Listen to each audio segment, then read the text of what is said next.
A'udzubillahi minasyaitonirrajim. Bismillahirrahmanirrahim. Assalamualaikum warahmatullahi wabarakatuh. Hamdan wa syukran lillah, salatan wa salaman ala rasulillah la nabiyya ba'dah. Asyhadu an la ilaha illallah wa asyhadu anna Muhammadan abduhu wa rasuluh. Allahumma salli ala Muhammadin tibbil qulubi wa dawaiha wa afiyatil abdani wa shifaiha wa nuril absari wa diyaiha wa ala alihi wa sahbihi wa sallim. Hasbunallah wa ni'mal wakil, ni'mal maula wa ni'man nasir, wa la haula wa la quwata illa billahil aliyil azim. Tribuners yang dirahmati Allah Subhanahu wa taala, hajat kita yang paling besar selama menjalani hidup ini adalah menjadi orang yang mengerjakan semua perintah Allah dan berupaya dengan sekuatnya meninggalkan larangan-larangan Allah. Para ulama kita menyebutnya imtisalul awamir wajtinabun nawahi. Energi inilah yang mau kita serap untuk menerjemahkan atau mengakselerasi dalam perjalanan hidup kita yang memang sudah Allah atur sampai umur berapa kita batasnya. Energinya ada dua. Yang pertama secara vertikal, yang kedua secara horizontal. Secara vertikal kita sering menyebutnya hablum minallah.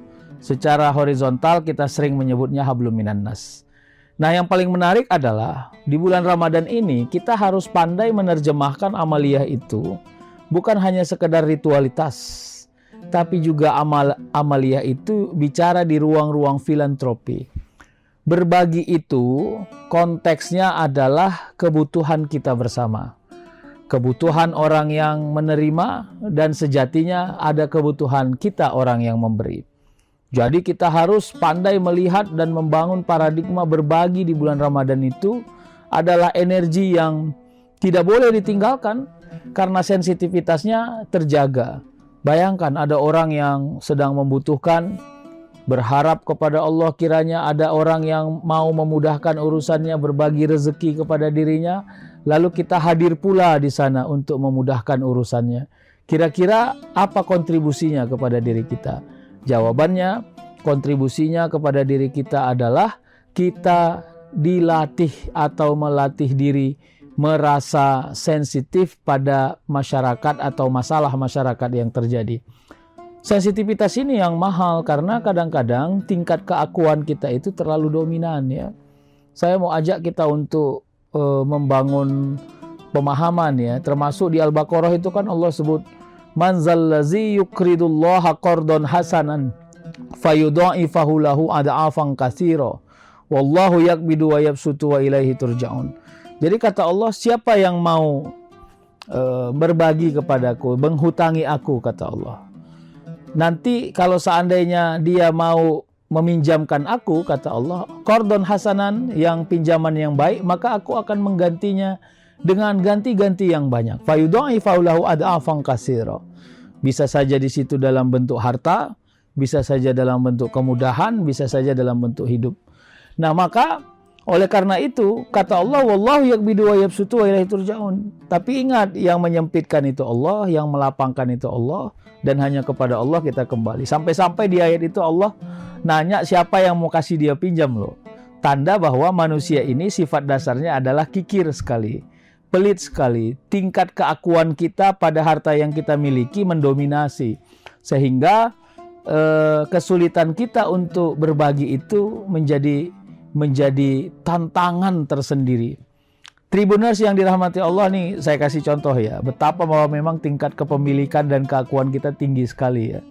Suatu hari seorang ayah baru pulang bekerja naik motor, terus dia berhenti di rumahnya, dia lihat anaknya sudah, yang masih kecil, sudah mandi, sudah rapi, terus anaknya minta jajan, ayahnya kasih jajan 10.000. Tidak lama sebelum lagi anaknya pergi jajan, datang pula tukang paket yang muncul ke rumah kita, lalu disebutkan harganya dan kelihatan uang ayahnya sudah nggak cukup atau uang besar yang tidak ada kembaliannya. Maka akhirnya mau tak mau ayahnya nanya lagi sama anaknya, uang yang dikasih tadi, dek pinjamlah dulu, nanti ayah ganti lagi uangnya. Bayangkan Tribuners, saya cuma mau katakan, begitu uang yang tadi ayahnya kasih ke anaknya 10.000 dipegang oleh anaknya 1 menit saja, anaknya sudah merasa memiliki uang itu, Begitu ayahnya bilang pinjam, anaknya malah kasih warning, awas ayah nggak ganti ya. Nah, betapa memang suasana tingkat rasa kepemilikan kita itu terlalu dominan. Makanya salah satu amal yang leg spesialis ya, yang memang agak rumit melakukannya, rumit membangun aksesnya, itu adalah berbagi, bersedekah. Ya, bayangkan itu, kalau hari ini kita niat sodakoh, tapi kita delay itu sodakohnya sampai besok, bisa saja ada yang berkurang itu. Bisa jadi jumlahnya, bisa jadi suasana batinnya, bisa jadi keikhlasannya. Dan inilah PR kita terus-menerus menerjemahkan Ramadan 1 bulan penuh ini. Kalau bisa, kita ini bukan hanya orang yang totalitas ritual saja yang hidup, tapi juga totalitas akselerasi atau amal sosial kita juga hidup. Apa yang menjadi energi? Ya, energi itu pertama pahala. Yang jelas itu bicara hal yang imateri. Bahwa orang yang beramal di bulan Ramadan dihitung kalau dia beramal yang wajib, dalam beberapa riwayat 100 kali lipat dihitung. Kalau dia mengamal yang sunnah, maka seumpama nilai dan energinya seperti mengerjakan yang wajib. Pertanyaannya, kita percaya nggak dengan ini? Harus percaya, karena memang keimanan itu menuntut kita untuk percaya, yakin pada hal-hal yang kadang-kadang secara materi tidak bisa terukur dengan sempurna. Sehat itu kadang-kadang probabilitasnya tinggi. Kita merasa 1 bulan ini makanan kita nggak beres, tapi alhamdulillah kita masih sehat. Ya, makanya itu disebut as-shadaqatu tufahul bala. Sedekah itu sebenarnya mencegah seseorang dari bala. Yang kedua, kita ini bekerja dengan tidak sempurna, tapi alhamdulillah rezeki yang kita dapat walaupun tidak sebanyak yang lalu-lalu misalnya, tapi Allah beri kesempurnaan harganya, kesesuaiannya. Ya, anak keturunan kita yang mungkin kadang-kadang saking repotnya kita bekerja, kita nggak bisa akses bagaimana sekolahnya, bagaimana aktivitasnya, tapi Allah jaga mereka tidak terkena musibah, sehat, tetap pekerjaannya baik, sekolahnya baik. Saya kira itu output yang secara duniawi harus kita yakini keberadaannya. Sehingga apapun nanti yang menjadi kesulitan, ya kalau kita bilang kekikiran kita yang masih merajalela, justru bisa dibantahkan dengan hal-hal yang imateri tadi, yang kita anggap bahwa tidak ada alat ukurnya, tapi ternyata terjaga dengan sempurna di diri kita. Trimuners yang dirahmati Allah Subhanahu wa taala. Jadi semuanya ini ikhtiar sebenarnya. Jadi di dalam Ali Imran 2 ayat 26 27 itu kan Allah sebutnya begini ya. Bismillahirrahmanirrahim. Qulillahumma malikal mulki tu'til mulka man tasya wa tanzi'ul mulka mimman tasya wa tu'izzu man tasya wa tuzillu man tasya biyadikal khair innaka ala kulli syai'in qadir. Tu'lizul laila fin nahar wa tu'lizun nahara fil lail wa tuhrizul hayya minal maiti wa tuhrizul maita minal hayyi wa tarzuqu man tasya'u bighairi hisab. Saya mau ajak kita untuk mencoba menelaah ya. Karena kata Allah, katakanlah ya Muhammad, Allahumma malikal mulk, hanya Allah lah itu yang maha memiliki dari kepemilikan yang manusia punya. Berarti bicara absolutisme. Jadi kalau absolutisme itu kira-kira gini, kita bisa merancang, tapi Allah yang menentukan. Termasuklah rancangan-rancangan tentang hidup kita. Bayangkan kalau pelit itu menjadi background hidup kita, dan padahal bersedekah dan berbagi itu adalah perintah Allah, berarti kan kita secara tidak sengaja keluar dari maunya Allah. Dan hati-hati, Allah yang maha memiliki apapun. Kadang-kadang yang ditarik dari kita bukan jenis dari rezekinya, tapi kualitas rezekinya. Ya kalau mau dibilang ya sesuatu yang aturannya manfaat di kita malah sekarang sudah tidak terasa manfaat. Sesuatu yang harusnya masih berkontribusi kepada diri kita sudah tidak berkontribusi. Berapa banyak harta yang kita miliki, ya mungkin dulu waktu mencarinya kita sangat susah payah, tapi hasilnya justru tidak sempurna kepada diri kita. Nah, inilah PR-PR yang mau kita rajut ya, supaya kita ini jangan sampai terjebak pada kekesalan di masa mendatang. Ya, itu kalau istilah Islam itu kan muflis namanya. Muflis itu ya orang yang bangkrut. Siapa itu orang yang bangkrut? Orang yang mengumpulkan amal tapi seimbang pula dia dengan kelalaiannya, seimbang pula dengan dosanya, seimbang pula dengan kesalahannya. Oleh karena itu apa lagi kata Allah? Tu'til mulka man tasya wa tanzi'ul mulka mimman tasya wa tu'izzu man tasya wa tuzillu man tasya. Allah bilang dia yang memiliki kerajaan yang itu, yang dia punya itu. Dia bisa beri kepada siapa yang mau.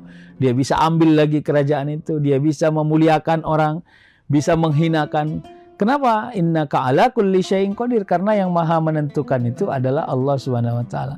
Lalu Allah perkuat, tulizul laila fin nahar wa tulizun nahar fil lail. Allah bisa mengganti malam menjadi siang, siang menjadi malam, yang hidup menjadi mati, mati menjadi hidup. Nah, finishing dari ayat ini yang menarik.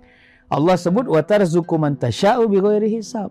Aku bisa beri rezeki kepada siapapun yang aku mau, tidak pakai kausalitas, tidak pakai sebab akibat, tidak pakai proses. Allah bisa melakukan itu.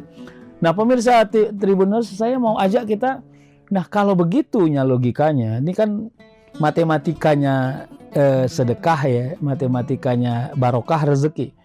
Kalau kita punya harta 10, lalu kita keluarkan 3 di jalan yang hak, boleh saja dengan sedekah, infak ya, berbagi tadi, karena pahalanya besar, maka sisa harta kita adalah 3, atau harta sebenar kita adalah 3. Kalau pakai matematika yang sempurna, 10 kurang 3 sama dengan 7.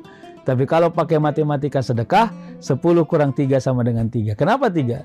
Karena 7 yang bersisa kita habiskan untuk urusan dunia ini.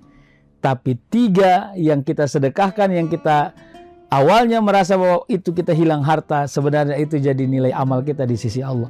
Jadi memang suasana kebatinan itu penting kita miliki, agar kita tidak terjebak dengan rasa capek pada kebaikan-kebaikan yang kita punya. Ingat ya, salah satu kerumitan kita menjalani hidup sebagai orang taat adalah kita ini merasa capek jadi orang baik, merasa capek berbuat baik, dan tidak betah menjalani kebaikan. Kenapa? Karena kita menganggap hasil dan feedbacknya tidak jelas. Jangan juga capek menjadi orang baik dan orang taat. Sebab kehidupan kita ini alat ukurnya bukan hanya tentang kepentingan kita, tapi juga kepentingan apa yang Allah perintahkan kepada kita dan apa yang Allah larang dalam perjalanan hidup kita. Tribuners yang dirahmati Allah, oleh karena itu ayo kita isi Ramadan ini dengan sebenar-benarnya. Ya, pastikan saja bahwa kita ini walaupun tidak maksimal bisa mengisi Ramadan ini dengan sempurna setelah kita kalkulasi, tapi setidaknya kita jangan jadi orang yang zong, orang yang apes, orang yang ngerasa bahwa mengerjakan Ramadan ini hanya interaksi-interaksi yang sangat simbolik. Kita terjebak dengan ritme yang habit, yang biasa, tapi suasana amaliyahnya nggak ada. Ya, berbuka iya, tapi kita puasa enggak, misalnya gitu ya. Kita banyak rezeki tapi sedekahnya enggak, misalnya kira-kira gitu ya. Kita ikut war takjil misalnya, tapi kita tidak pernah menikmati sebenarnya bagaimana bersabar jadi orang berpuasa itu. Hati-hati ya. Ayo kita geser paradigma berpikir kita. Ramadan ini kita jadikan sebagai ruh. Pertama ritual, yang kedua ruh muamalah, berbagi.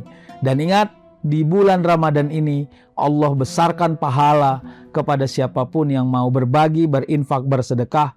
Karena ingat, setelah kita wafat, maka pahala dan kebaikan itu pula lah yang menjadi sahabat sejati sampai kita di yaumil hisab nanti. Terima kasih, semoga yang saya sampaikan bisa bermanfaat. Sehat semua kita dan selalu dalam lindungan Allah. Wallahul muwafiq ila aqwamit thoriq. Wassalamualaikum warahmatullahi wabarakatuh. Download Tribun X sekarang, menghadirkan lokal menjadi Indonesia.